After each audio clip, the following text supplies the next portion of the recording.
Never warn anyone if they are about to be fired. It creates a dangerous situation in the workplace, especially for women, and I will never do it again. About 2 years ago I was inadvertently made aware that one of my coworkers was about to be fired that Friday. We will call him Carl. Apparently Carl had made a habit of pissing off the wrong PPL and making misogynistic comments in front of his female supervisor. Surprisingly, that's not what actually got him fired. What finally did Carl in was the fact that he stupidly chatted up some powerful guy's wife at a company social event the week prior. Rule 1 for company social events: never ever be too chatty with random women at these events. Stick to the people you know. You never know who she's married to and how powerful and insecure her husband may be. I only found out about Carl's pending firing because my job duties required me to spend a lot of time around upper management. My proximity to the halls and offices of upper management allowed me to overhear a conversation about his pending firing, and since none of the upper management personnel was aware that I knew Carl personally, they spoke freely about him right in front of me. They laughed for several minutes about everything involving Carl.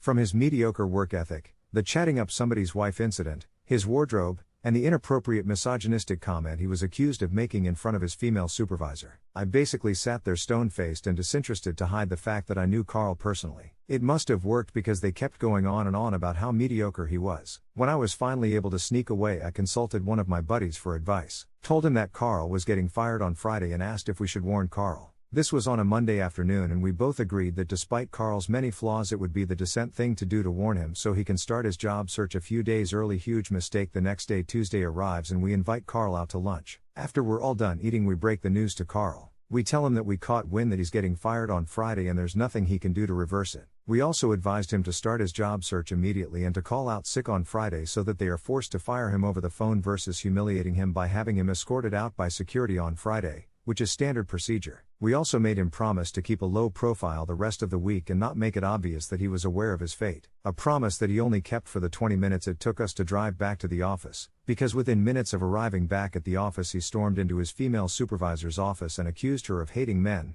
sabotaging his career, and actively working to get him fired. We weren't present for this part of the story, but apparently after storming her office so aggressively she asked him to leave her office. When he refused, she literally screamed for help. That's when several people within earshot came running to see what was taking place. When they forcefully removed him from her office, he took off running to HR. But in the midst of all of this chaos, his supervisor panicked and pulled the fire alarm, assuming that he was running off to get a weapon to come back and harm her with. I was completely oblivious to all these events, so when I heard the fire alarm I assumed it was a normal fire drill. Everyone on my floor casually exited the building via the stairwells, but when we made it outside we were greeted by several police vehicles arriving and cops literally running full speed into the building. That's when we were all told to go home for the day. I was still completely oblivious that all this was for Carl. I actually found out later on social media that Carl triggered all of the chaos. The next day I also found out that when the cops was searching the building for him, they found him sitting outside of HR waiting for the fire drill to end so he could file a complaint against his supervisor. He had assumed it was a normal fire drill as well. He had no clue his supervisor had pulled the alarm on him because she was afraid of him becoming an active shooter. He was fired on the spot, didn't even make it to Friday. And this is why I would never tip anybody off ever again.